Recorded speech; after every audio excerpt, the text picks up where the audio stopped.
Hi folks, I'm Alan Watt and this is Cutting Through the Matrix on September the 4th, 2016. I hope you're all enjoying your long weekend, the Labor Day weekend, as you labour to spread your wealth across the planet to help the big corporations. But that's the way it is, isn't it? But at least on Friday and Saturday, you had absolutely blue skies up here in Canada, or in Ontario where I'm living, because they like to do that once in a while. They're their own breaks as well. All these guys are repairing planes and servicing them and getting all the chem stuff into the fuselages to spray over us. So they have to have downtime once in a while too. So it was really nice to see that old-fashioned thing of really blue skies, isn't it? Amazing, wasn't it? And once in a while you'll see a real normal cloud. Once in a while only, mind you, but a real normal one. You know, the kind that's going the right direction. It's not got streaks all over the sky in different directions. It's going in the same direction as the wind is going, and it's nice and fluffy looking, and it doesn't have all the other strange colours you get from the ones that go around the sun, of course, from the chem sprays that they do, which we're kind of used to. Those who look up, most folk don't look up at all now. It's great with the young ones. They don't look up past their navel. That's where their phones are. You know, they're always staring at their phones, no matter if they're walking or whatever it is. They're staring at their phone. So it's perfect now. Once we're all dead, they'll never know because they never look up. You see. When you look around you, isn't it amazing what goes on, though, isn't it? You know, if you've got a memory at all, you'll think of articles that were written years ago when you were small or a teenager or something, and you see them all coming into fruition today, of how they could occupy people's minds so that people wouldn't have minds of their own. And all they had to do was give them a gadget, basically, and make sure it's an addictive type of gadget, and sure enough, it kills a lot of birds with one stone. They get all their topics from it, all their indoctrination from it. They don't meet real people anymore, so they don't breed as much. They'll have maybe hundreds of friends, you know, these sock puppet friends all over the planet.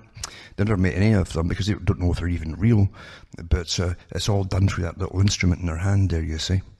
And now with all the studies that they keep doing, for a darn good reason, to see if it's really working, they can't even look each other in the eyes anymore. They don't know how to react socially with people. So, with real people, that is. So, it's just, they've killed a lot of birds with one stone, haven't they? If you can't meet real people, you can't sort of join up and mate or even get married in the old-fashioned ideas like that. You see? And all the topics you get are given to you. Even the ones that are meant to have you fighting with each other and arguing about too, are all given to you. All of them. That's the beauty of control, you see. All you have to do is to make sure that you put out all the topics, then you control the debate. From the top, you see. You control the debate. You even give names to the topics and to the new things that are happening within the topics. And that way, too, you control the debate, you see. You can't lose. The sciences are perfect, really, aren't they? Really perfect. And as they take down the first world countries, and they really are taking them down, folks, financially and so on. I mean, where I'm in Ontario, you can't get a quack, you know, a doctor. You can't do it. Up here. I mean, they spend 40 million in Ontario a year, dollars, telling you how great, this is propaganda. I read the article before on telling the people how great the system is here, the medical system is. But if you don't have a doctor, you're a nobody. I really know. I'm at the bottom of the heap. Seriously, you're nobody. Meanwhile, you've got all these different NGOs, non-governmental organisations that are somehow given official status that work with your government, that you don't vote for them either. And what do? They demand more billions off you every year to dish across the world as you die off here. Isn't that amazing? Isn't that amazing? I'm not kidding about that. I've had first-hand experience of it. So that's really how it works, you see.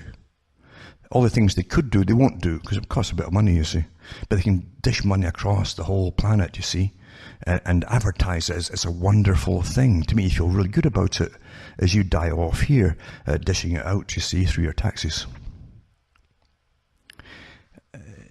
That's part of the whole structure that was talked about when I was young, small, you see.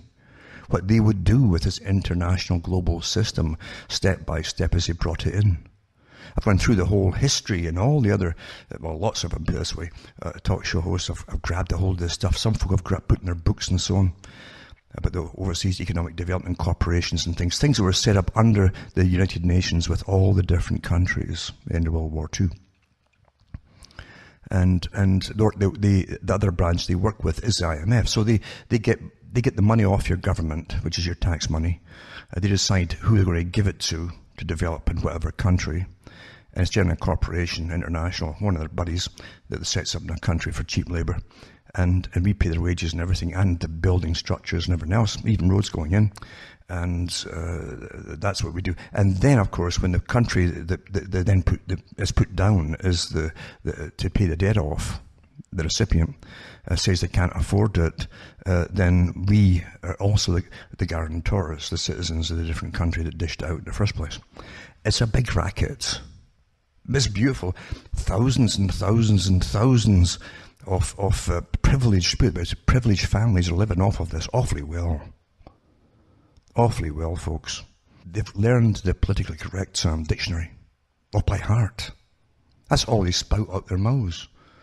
And so everything's perfectly safe with them. They can always go to the little tete-a-tete parties and that and stand up and chat with each other. Very polite chats, of course. And say all the correct things. They know what to say, you see. And that's how it's all working at the top there with bureaucrats and civil servants and non-governmental workers and all the rest of it, as they take you down. And they said that too, that as the first world countries pay for the other countries to come up in certain standards and so on, the first world countries will go down. So it's already been decided, you see, that you in the first world countries will pay more and more and more for all of this development, for big corporations and all the rest of it. And all the money that's taken off of you in taxes will get dished out to them to give them better health care and stuff as you go down the tubes back home. That's what's happening here, of course. And all they have to do is not tell the public. And they know too, the public don't have much of a memory. They'll forget it as soon as you give them a Kardashian or some rubbish to have them chatting away over trivia. You're never given peace to remember things for most folk. And believe you me, if you don't remember things, you really are done for. And people really don't think too much. They're not given much time to think either, mind you, because the deluge of absolute psychological warfare made and directed news they get every day literally doesn't give them any real chance to think for themselves or even question things either. Like, why is China the manufacturer? Let's be honest here. It's the manufacturer of all goods for the planet. And I've gone through the history of that too. Same deal. We're still paying China as a third world country with OECD and so on, development funding to bring up their hospitals or schools and so on. We're still paying it in Canada, and you can't get into the darn hospital here if you're a person like me. You can't get a doctor like me. But we make sure the people in other countries can have access to all this stuff. That's reality, folks. But don't worry, listen to the propaganda, the $40 million a year that they spend to tell you how wonderful it is, the system here. And as they know, propaganda generally in marketing wins over any reality to do with any product. Now let's go through just one of the articles to start with here on sustainable development, right? And here you have sustainable development goals, a vision for public education, meaning brainwashing to brainwash the public as to why they're going to get poorer in first world countries. And this is from the 15th of February 2016. It says, UN Sustainable Development Goals provide an important framework for public education. Well, do you vote for the UN to indoctrinate you? No, you don't. But whatever they put out there at the top is immediately put through the educational system that you're in, and then you're brainwashed with it for the children to think it's all quite normal. So it says in 2015 September, the UN adopted a resolution that included 17 sustainable development goals focused on ending poverty. Well, where, folks? Fighting inequality and tackling climate change. Oh, there we go again. By 2030. Although not legally binding, Governments are expected to create national frameworks to achieve them. Now, well, can we, if it's not legally binding, can we maybe refuse individually not to pay any money towards it? Let's see what happens then, eh? If it's not legally binding. If it's not legally binding, then why is someone's going to force you to pay for something that's somebody else's theory or racket or con? It says, well, nearly every one of the goals is connected to education, you see, for indoctrination of your children. Goal number 4 specifically targets it, ensuring inclusive and equitable quality education and promote lifelong learning opportunities for all.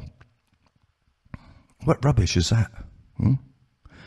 Inclusive and equitable quality education and promote lifelong learning opportunities for all. Now, there's a little trick here that the big globalists have used through the communists, which they run for years ago, and still do actually, because they run all sides, you see. And back in the 40s and 50s, you'll find books, if you go digging for them, where they talk about lifelong education for everyone, right through adulthood to elderly, and then to when you're dying. And what they mean by total propaganda that will work at every phase of your life is they upgrade you with all the proper ideas of the agenda, the ongoing agenda. And you've been living through that your whole life long, if you haven't realized it by now. It says to achieve the education goal, 7 supporting targets have been included. Free and universal primary and secondary education. Well, that's communism again, because nothing is free in the system. Nothing's free. They ain't going to kick the banks out. They ain't going to kick out a monetary system, you see, and bring in some other substitute. It ain't going to happen. So forget that one there, folks. Access to early childhood development and care. Equal access to technical vocational training. Post-secondary and adult education. What a racket that is. Absolutely right. There is a class system. You know, don't forget that the top communists on the planet, and people who have been communists now call themselves globalists, are multi-millionaires and multi-billionaires, folks. They're not working class people. They never were at the top. Never. And they've had many books out in the past talking about their class system and how they meet each other, you see, because they all go to the right schools with the same class, all meet each other, and they work with each other throughout their entire lives because they meet the right people they'll be working with in their proper classes, you see. And you don't get to these schools, and they're not going to change that either. They're not going to let Joe Blow at the bottom there mix with somebody near the top, the hereditary government workers, for instance, at the top. And they are hereditary, most of them. That's not going to happen.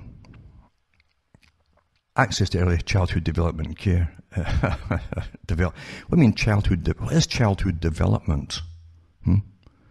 That's indoctrination. You know, the pre-kindergarten stuff and all the rest of it, to make sure that, and for 20 years now, those little kindergarten places, I've had signs over them and outside, inside and so on, and you'll see it on television once in a blue moon, when they show you a little clip on that, how big global we are, big posters everywhere, global, you see.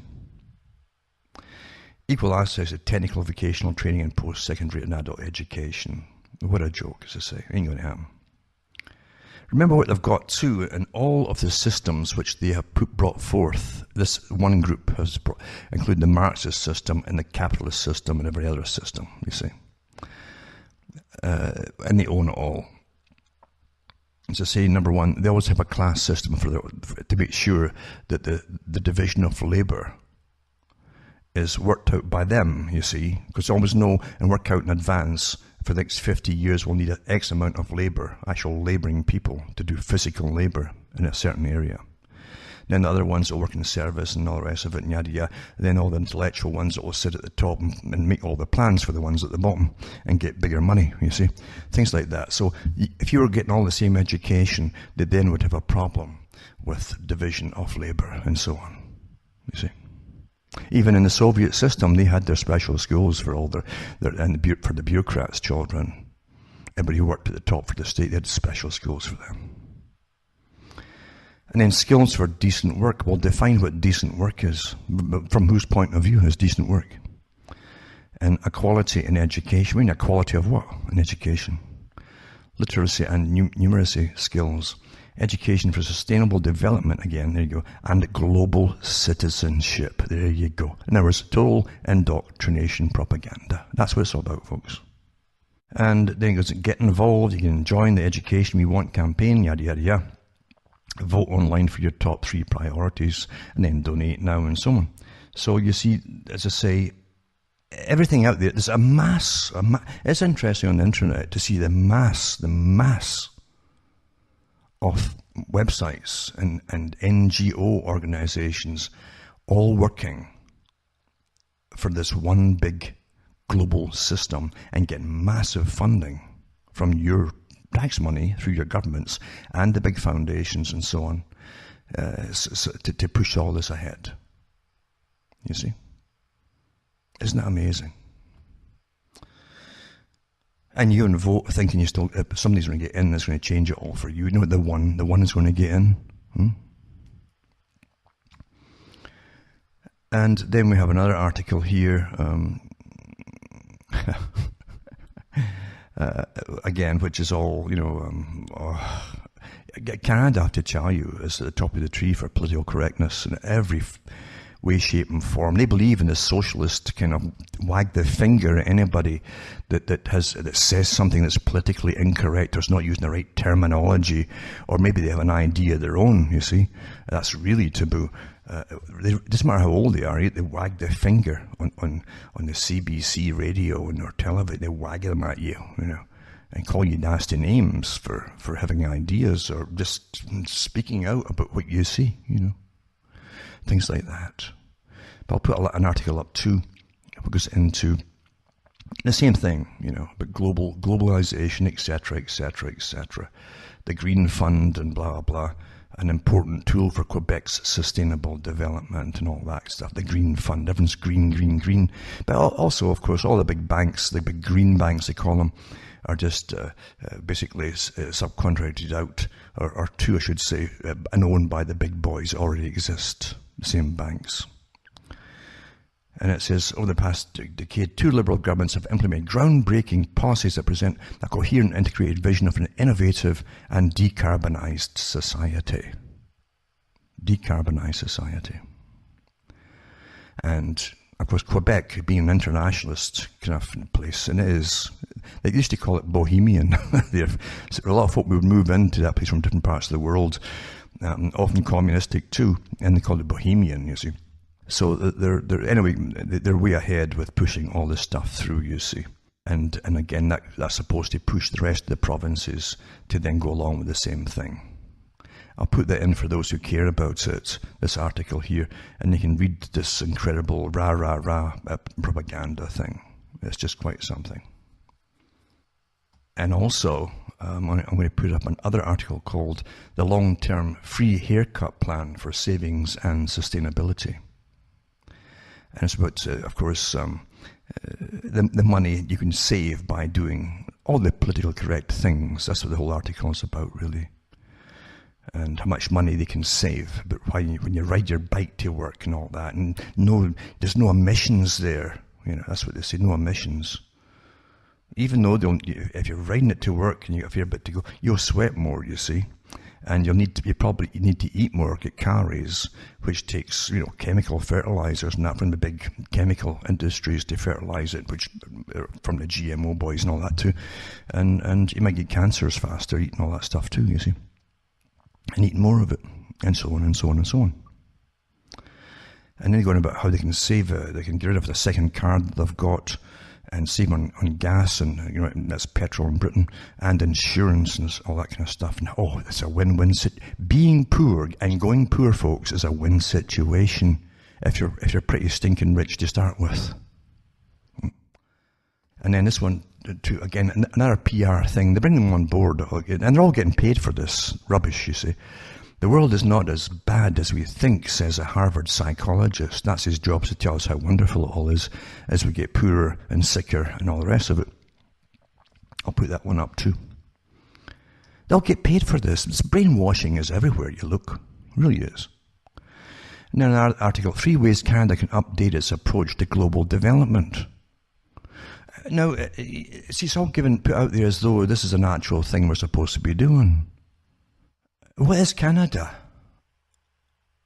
If a nation, I mean, they keep changing the definition of what a nation is.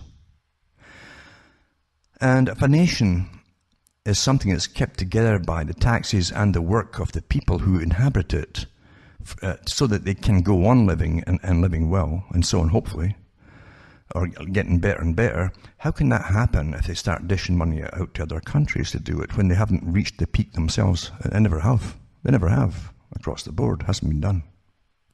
Well, it's not meant to be done. It's the rah-rah, happy myth that they've been pushing for an awful long time. This is on the heels of Canada's International Assistance Review, aimed at better responding to the challenges and opportunities that sometimes the grammar gets worse and worse of an increasingly connected world. How are we connected? A new report emphasised the need for a real Canadian development strategy, not just an update to foreign aid policy. And the UN Secretary General, this guy's been in there forever, Ban Ki-moon, and he directs the Canadian Prime Minister Justin Trudeau to a seat, etc., while Canadian Minister of International Development Marie-Claude Bibeau and Canadian Minister of Foreign Affairs Stéphane Dion look on at the UN headquarters, New York. So this is a PR piece as well. This is, and it's the Canadian International Development Platform. And this article is written by the person that's been put in charge of it, I guess that's Anneke Bouchon. And it says, which I lead, launched its 2016 data report. You can download that for Canadian. Most Canadians don't really look at their own country at all, to be honest, right now. I mean, they don't. So the report summarises analysis based on trends and patterns in foreign assistance. That's money you give out to other countries, not foreign nations giving assistance to you. International trade, foreign investment. Why is your tax money that's taken off you? And you're never given a reason as to why it's that much to start with, or where the money goes, and how many pockets it also goes into, because there's a lot of folk working on that, on taxation. And how that's going to benefit you. They're training you here. It's not normal that anything should really benefit you. You've had it too good for too long. You see, that's what they're telling you. So foreign investment and migration and remittance flows between Canada and developing countries. Also highlights key opportunities we see for Canada. So getting poorer in Canada for this big global plan, which you don't get to vote on and never have, run by agencies, private agencies, and little clubs now that are the start-up, and they get themselves some kind of almost a legitimate kind of name, as though it's a platform, although it's quite natural, it's like it's part of government. It's not part of government, all these different things, you know. These are all things tacked on and added on, you see. And agencies and private this and private that. Anyway, so it also highlights key opportunities we see in Canada. Canada is in a great position to provide principal leadership in the area of sustainable development and shared prosperity on the global stage. And then go through their analysis that the simplistic unidirectional paradigm of Canada doing development overseas rarely holds true. Instead, what we find is that increasingly as countries move through stages of development, their overall net contribution to Canada becomes significant very quickly. Then tell you, like emerging economies like China, India, and Brazil, how long is this far going to go on? Like China, and India and Brazil are emerging economies. They're still emerging, And it says that they're bigger investors in Canada now than Canadian capital is in these countries. So they've got more money in these terrible countries, supposedly, these up-and-coming countries, to invest in Canada and the banks here, I suppose, than we can in Canada, because we're getting poorer. Is that what they're saying here? Huh? A pattern that reversed in just a decade.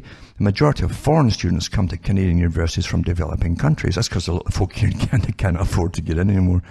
The amount they spend on tuition alone rivals all foreign aid Canada spends overseas. In fact, by the way, Canada also puts a lot of money towards their grants to help them get in as well. Imports into Canada from countries like Vietnam, Indonesia, and the Philippines have grown so rapidly that in recent years, these countries have contributed more by way of import tariffs, which we argue should be rationalized and reduced, to Canadian revenue than all the aid Canada provides them. So if it's a tit for tat, is that what they're saying? It's a tit for tat thing. We give it so much and we get so much back. Is that what they're saying? Do you understand how many agencies all have their hands out and live off the CEOs of these agencies, the do-gooder types, are living like CEOs of massive international corporations. And then have all their staff beneath them. Then have all their volunteers at the bottom and do all the legwork. They're totally brainwashed that they don't really believe in it all. They get nothing out of it. Everything's a racket, isn't it? And then anyway, this is an open, mid-sized economy. That's what Canada's supposed to be. Canada's future prosperity depends on a safe, stable and prosperous global economy.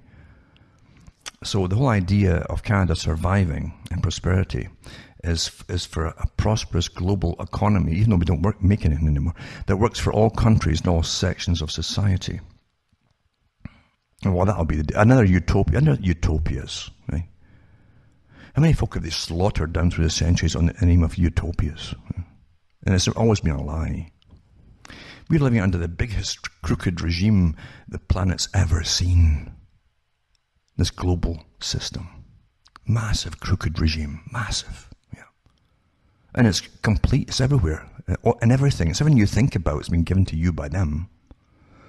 Right down to articles they churn out in newspapers not to occupy your minds and have you chatting and arguing about yourselves. Then they go into the post-millennium development goals in the world, now characterized by the Universal Sustainable Development Goals. Canada needs a real development strategy. Then they give you three things that, again, suggestions. In other words, they're telling you what the big boys want. Tailored strategies for different situations. And I'll put this article up for you too to wade through, if you care at all. Most folk really don't care that much. They really don't. Remember, when I'm mentioning Canada stuff, you're getting the same stuff in the US with the same agencies. Then, of course, what they want really is a bigger budget. They always want bigger budgets, more money off of you see? More money off of you. And how it's going to help the world as you get poorer. Is, some more money off of you. A new learning institution. The government should consider investing in a learning institution dedicated to studying the impact and efficacy of Canada's development strategy. That's the Overseas Economic Development Corporation. Again, private. That works with IMF, which puts all your citizens down as the guarantors for all the loans that your country is going to give to other countries, knowing darn well they'll never pay them off, and then you have to pay up, you see, and it's tacked on your taxes. Our work shows the key information gaps and blind spots in the area of foreign direct investment data and impact of remittances remain, so on, so on, so on.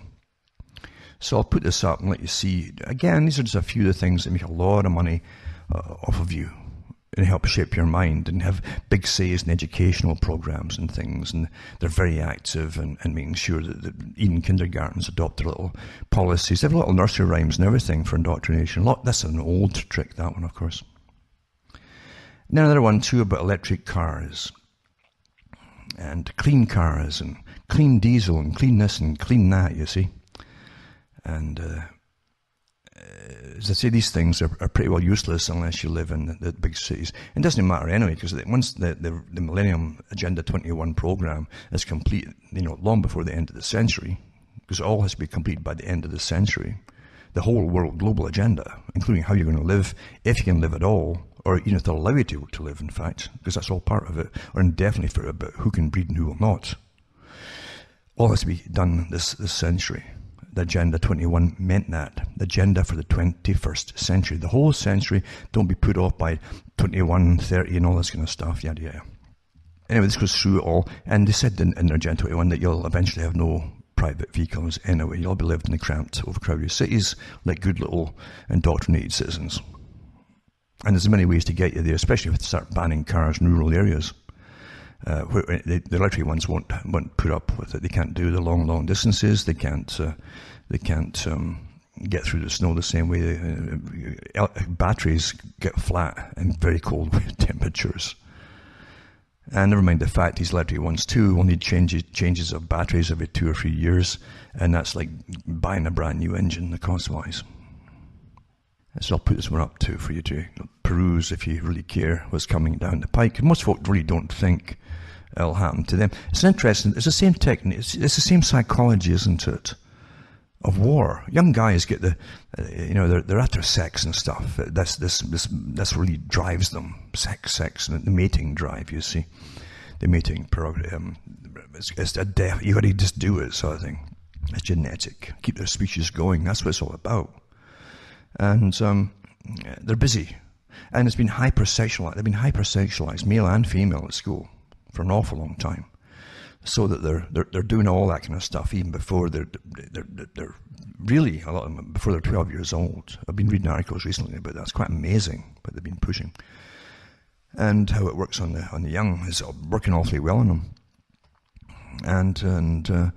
But what it does, you see, it makes sure pretty well that no one really will stay with anybody for any length of time.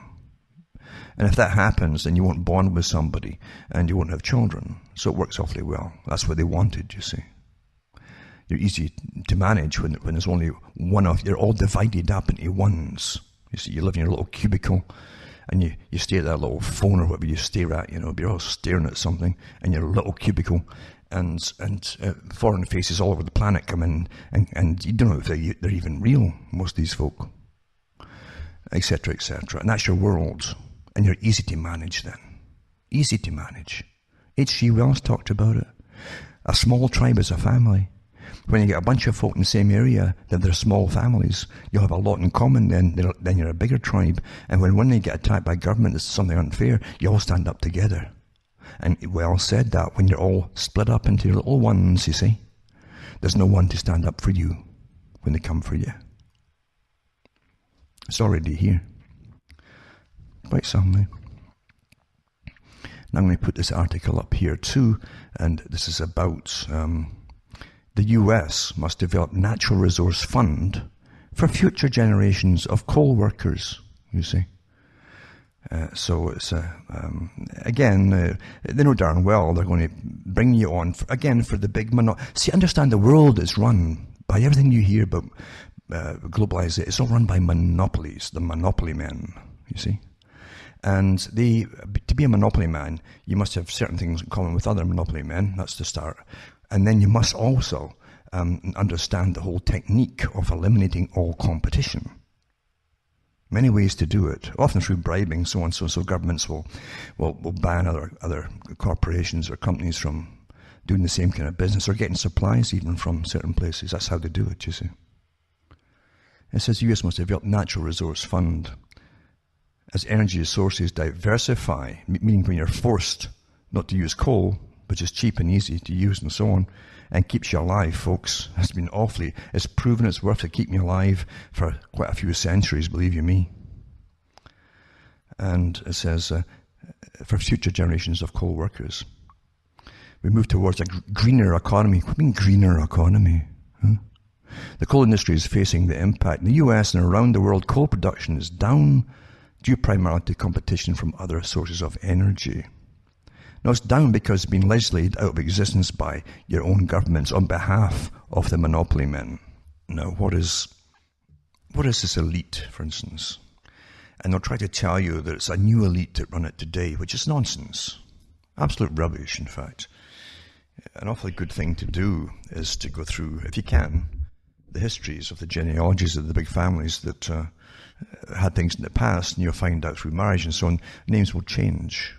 Names will change through the men. Them, in fact, will keep the woman's name as opposed to the men, etc., etc. There's many little tricks that can be done to hide families down through the ages.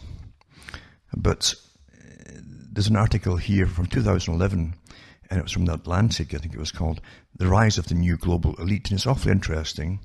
Although it's done in the usual yappy, gossipy type column of entertainment, but inside it you'll find some good, interesting little facts, basically, to do with big foundations. And actually say that they're comparing how they showed off the wealth in a previous generation at the top and today. Although they cover a lot up too, they don't mention the fact that they ran the same institutions and all the rest of it, 200 different names. But today, every rich person they supposedly made it themselves, the big joke. Every rich one has to have basically a big foundation of some kind. They're all into that. And plus, too, they're helping run the world. It's called governance, you see. It's part of this governance terminology, helping run the world. And it's quite interesting to see how some of them are, at least their funds are involved in running the world, as it says. And you don't vote for these folk either, remember. That's the whole point of what I'm saying. You don't vote for anything. You just don't, you know. And this article is lauding the fact that these guys and different people are involved in managing the world's affairs, basically. Unelected, naturally. And they've got different names for them. Again, they call them, for instance, self-made people and so on, and basically plutocrats and all that kind of stuff. How they really run the world, and you don't, or the folk you elect really don't. And really is true. It really has been that way for an awful long time. They give you aristocracies and, as I say, plutocracies and the different types of systems that have run the world in days gone by. But it says, as I say here, now they must all have their own foundations, their own causes, supposedly. And they're all given the causes by their various life managers and all that rubbish that they have today, who are in on the big act. And so they're managed as well, basically. The figureheads are managed as well. But as the usual rags to riches nonsense, I mean nonsense, of how folk get up there. Believe you me, you don't get up there at all unless it's been agreed long before the public even hear of a person. It's been agreed by the big boys who already own everything. They own the trapdoors to allow you up or not. And if they allow you up, it's because they want you up there to fulfill a purpose or a role. You'll be well rewarded and all that. You live like a king in today's kind of income. But it doesn't mean that you're the boss at all. That's how it really works. And then you will have your foundation, and you'll be told what it's all about and what you're supposed to be pushing on the world. That's how it works. So I'll put this link up tonight as well for those who want to peruse this article. It's well done, as I say. It's not my cup of tea. That's this kind of gossipy mainstream thing. It's rather standard in the way that it's written. And as you well know, too, the US and China, and the articles have got up recently on the G20 meeting, the other club that you don't elect, that's made itself up, supposedly just made itself, and now helps run the world, of course, on behalf of the global masters. But and it's the guys who go there are not the masters. We realise that too. But China and the US have ratified it, and I think Obama basically bypassed any congressional inputs and just passed all the Paris Agreement into law and sustainability, and that's all the pollution and taxes and everything else that's going to come out of it.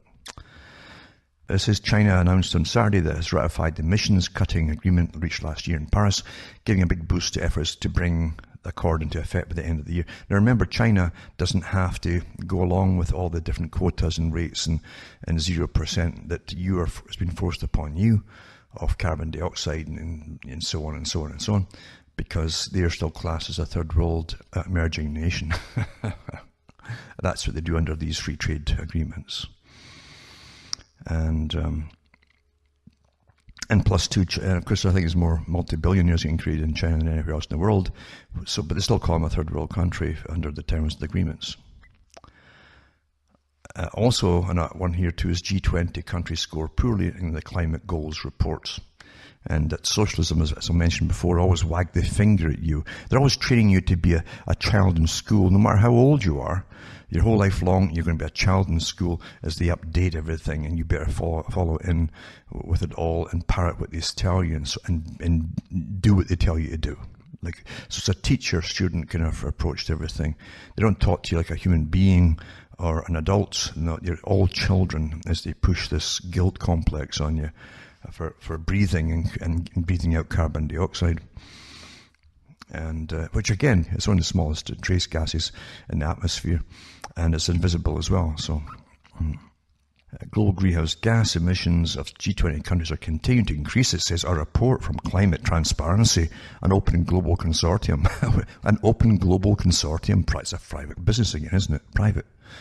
Has shown ahead of the 2016 G20 Hangzhou Summit to be held on September 4th, China, between 1990 and 2013, and absolute carbon dioxide emissions of G20 countries, which account for 3/4 of global CO2 emissions, went up by 56%, it says. Percentages can be used to fool, and they have been used to fool people from the very beginning of the term percentages. It's all a big con, you see. It says funded by Climate Works Foundation, and our foundation. Well, did you elect a foundation? Is it up on the up and up? Is it honest? No, of course they're not. None of them are. They've all got goals to control you. And they paid awfully well by your tax money as they funnel tax money from the government to them and the foundations. Great business it is too. The business of conning publics across the world is a great big business. Fantastic business. Then this article here, the G20 governments endorse trade but tighten controls. But what a joke that is, tighten controls. Remember, the whole free trade agreements from the very beginning of all the trade agreements are the elimination of borders, because it's it used to be the free movement of labor, now it's just the free movement of people and populations across the world. And so they changed it quietly, just like they had in the actual book of Animal Farm, George Orwell's Animal Farm, where the pigs, the ruling plutocracy there, went up in the middle of the night and kept changing little words in the Constitution. They do it all the time today too, don't they? And no one seems to notice. So if you've got the free movement of populations, then you have no borders anymore. That's the whole thing. And as it's signed into law, then the next president that comes along, or prime minister, they'll say, well, I want to change it, but I can't. It's been signed into law. Yada, yada, yada. And then the G20, again, the private club that they all got together and created without your consent. G20 meeting to focus on open trade. Now, the G20 meeting, remember, is just part of the private group. It used to be called a long, long, long time ago the Lord Alfred Milner Group, that became the Royal Institute for International Affairs, a private club, and its American branch, the Council on Foreign Relations, and they have branches all over the world, in every country. It's a private club. They created the World Bank, the United Nations, they created the BIS, and everything else. So the G20 meeting is to focus on open trade. You see, what does open trade mean? And this is Canada and all the rest. It's really, to me, just most stuff on Canada is nonsense, because Canada is completely on board with the elimination of a country called Canada down the road, and it has been for an awful long time. So is Australia, mind you, and New Zealand. That's the plan. IMF urges forceful action from the G20 to push global growth.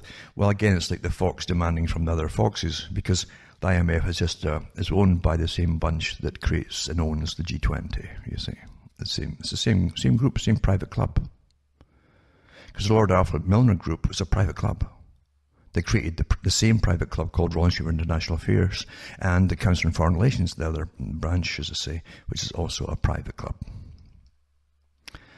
But they own the IMF, the BIS, and other central banks and everything else. So it says the International Monetary Fund has called for the heads of the world's leading economies to take much stronger action on the global economy to avoid a low growth rut, fueling concerns over globalization, according to the briefing note. And ahead of next week's summit, which is on right now, the IMF says the world leaders have fallen far behind their 2014 goals to boost collective growth, the whole world, in other words, by 2 percentage points within 5 years. It warned that slower than projected growth in the US, as well as the possible impact of Brexit, the British exit from the EU, which hasn't happened actually, might cause a further downgrade of its forecast for global activity this year. The IMF is due to revise its July prediction of 3.1% growth. That's what rubbish all these predictions say. So you're not allowed to be a nation anymore, and even you're definitely not allowed to be the big taboo thing, which is self-sufficient. You have to be interdependent, meaning you can't survive on your own at all. That's the whole point of it. You're conquered, you see. You understand that you're conquered. And here they are telling you your function is it's all collectively, we're all collectively to be in this big race for production and all that. Does that stink of communism and materialistic production and all that kind of stuff? Isn't that? Well, it should do. There's a lot in common with it, folks. If you'll do your homework, you'll know that. And then the International Monetary Fund urges the G20 leaders to boost demand and so on. Same article again. You're getting told by a private organization how to run your country. And in this one here, US and China are praised for ratifying the Paris climate deal. Again, the same thing again. So the Paris Agreement, which was drawn up in December, is now closer to being adopted. Needs 55 countries to ratify the deal to cut emissions for it to come into force. Well, why not just toss it out the window, folks? And then we've got enough to deal with right now, don't we? Don't we really have a lot to deal with? But they won't give you any peace. You understand? The elite have been driving us into wars and giving us real wars and financial depressions for a couple of centuries, really. No generations had any peace because of the private group that moves behind the scenes owning everything and owning the nations. Now they own them pretty well, all through other agreements, as they call it. And financially, they definitely own them all because it's the same bunch that own all their banks and give out their loans. It's a beautiful arrangement, though, isn't it? The Organization for Economic Development, set up at the end of World War II in all NATO countries and all the participating countries in the United Nations, where the so-called first world countries have to fund through the private club again of the IMF. You have to fund the IMF to borrow money from your nation, your country, which they then loan out to the corporations in third world countries to set up corporations and get cheap labor in third world countries. And knowing darn well that these countries can never pay them back. But they've got you down the populations of those countries who loaned the money out in the first place to end up paying off, because you're guarantor, you see. So you're going to pay off the debts of all these countries. And once you've done that, then they give another loan to the same countries. Have you noticed that? What a racket. All private clubs, all private groups and private clubs. But they sound awfully official. But they're just private. They're privately owned. For those who don't quite know that. It's quite comical, really, when you read some of these articles, because here's an article, the same article, that same page in a way, but it goes on to say that the earlier that Paris is ratified, meaning the treaty, and implemented in full, the more secure that future will become. For who? For those with jobs for the boys at the top, you know. And here's a bit. It says Mohammed Adaw, which is he's the senior climate advisor for Christian Aid, said this marks the moment the two biggest economies throw their weight behind the Paris Agreement, the US and China. And then it goes on again, we need other countries to join and ratify as soon as possible. And Wednesday there'll be a debate in the House of Commons in which the UK government will have a chance to set out their timeline.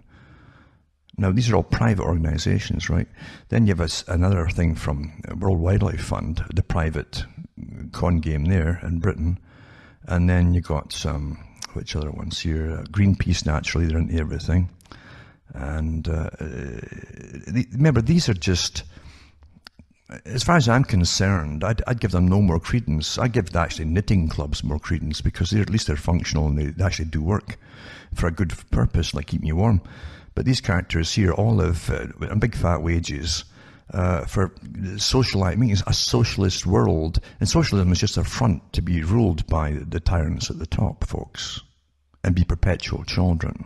Because you're not allowed to make your decisions for yourself. It's all made for you, you see. It's all a big con game. And most folk can't see that because they've been brainwashed, especially the youth, unfortunately, because they're brainwashed that this is all quite normal.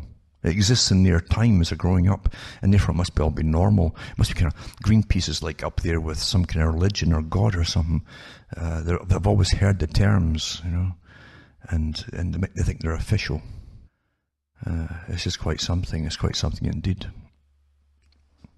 And then we have this one. Or even go, sorry, I'll still go back to that one again. Even Oxfam's in it again too, you know.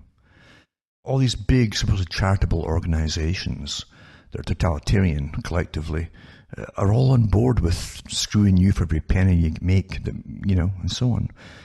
Under a con game. And it's a con game. And all the big boys at the top know it's a con game. They know that. Then this one here too. US as the Asian pivots, a key in the G20 issue. So Barack Obama has much invested in the G20 summit in the Chinese city of Hangzhou. So has Malcolm Turnbull, who will endeavour to lead the push for a G20 crackdown on international corporate tax evasion. Now that's never going to happen to big corporations, folks. So with China asserting itself strongly in the South China Sea, the US President, although he's only 4 months left in the White House, must use the meeting of leaders of the world's 20 largest economies to leave no doubt about Washington's ongoing commitment to our region.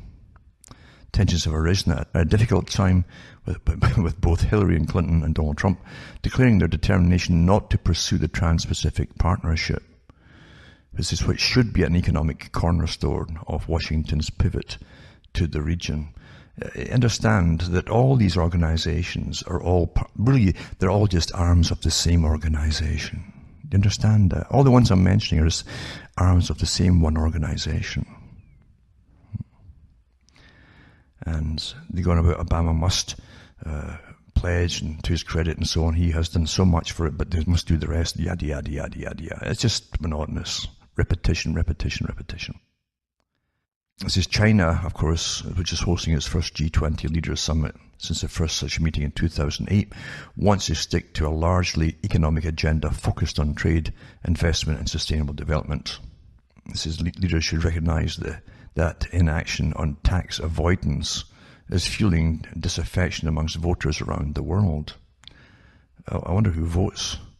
There's much to be done, it says Mr. Turnbull argues, to secure budget revenue, tax streams, and put an end to illicit finance flows.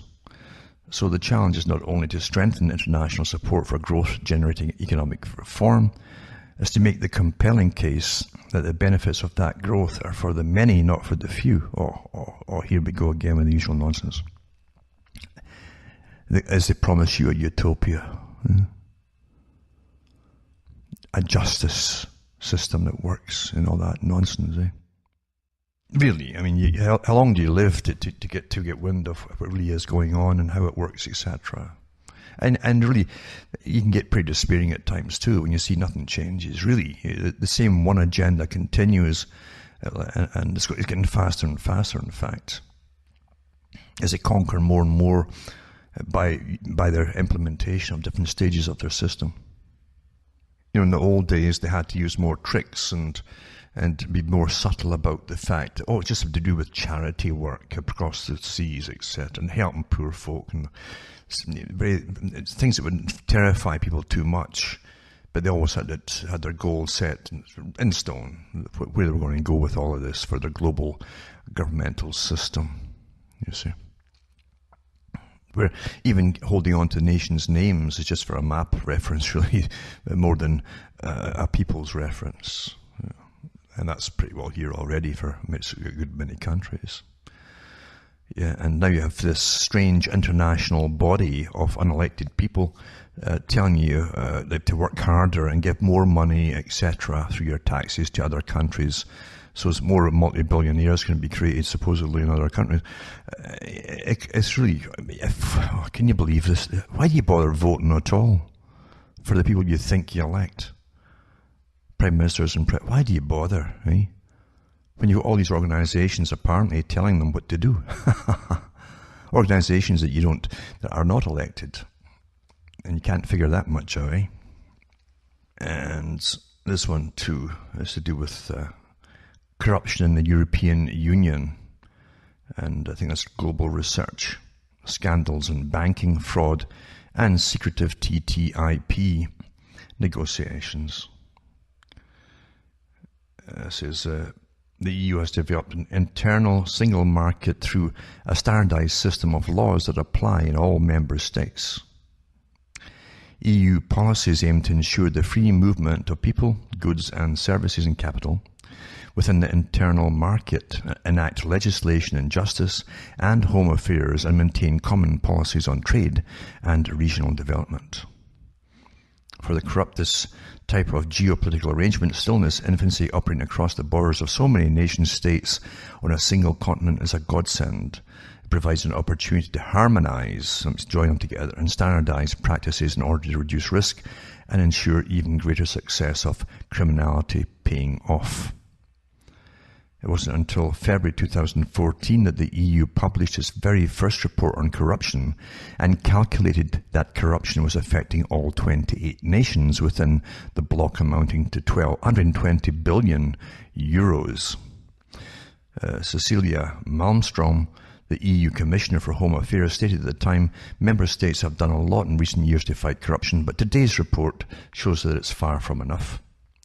Europe's problem is not so much with small bribes on the whole, Carol Dolan of Transparency International in Brussels told Reuters.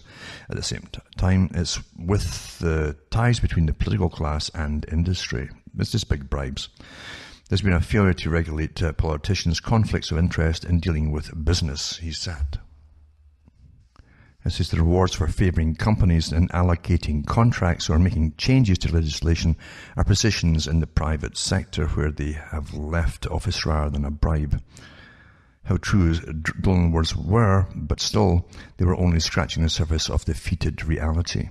2 years later, in March 2016, the European Parliament published a larger independent study that revealed corruption was a hair's width away from €1 trillion. A trillion, eh? In an economy of 14.3 trillion euros, it confirmed that 14% of the entire GDP of the EU was bathing in corruption. But this study, unlike the previous one, practically absolved the government of involvement in corruption, as it estimated just €5 billion was attached to it. This is the same Cecilia Malmström, now the European Commissioner for Trade and lead negotiator in the biggest trade deal in the history of humanity, is at the centre of an accord between the EU and the USA, where corruption is perceived by virtually all critical independent experts and commentators to be pandemic. Yeah, the crooks are going to bring you a utopia, folks, for those who want to believe in this. I could go on and on and on, but there's no point, is there really? Because that's what we live in, this utter corruption, and it's always really been that way. Even back in Disraeli's government too, a lot was written about the politicians of that time, how they're all taking massive bribes from the war industry even in that day, and the big bankers that financed the armies and etc., or the governments for the armies and the wars. It's never changed. And as long as money is in private hands and the creation of it, you'll always have this incredible farce that we live in today called democracy, because it suits them awfully well. Well, you're all responsible. You get to vote people in, and if all goes wrong, you can vote somebody else in, and all that rubbish, you see. Many problems I've been showing you for the last few weeks.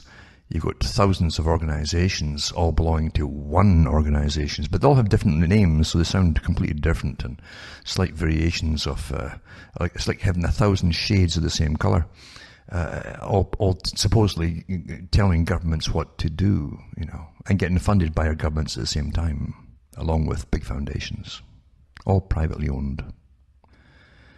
And folk vote thinking one person, the one, is going to get you out of it. Well, they won't get you out of it, and I'll tell you, they won't even try. That's why we're in the mess we're in, you see. It's just too easy to manage the public nowadays. Bread and circuses. And they give you lots of circuses. Well, from Hamish, myself from Ontario, Canada, it's good night. May your God or your gods go with you.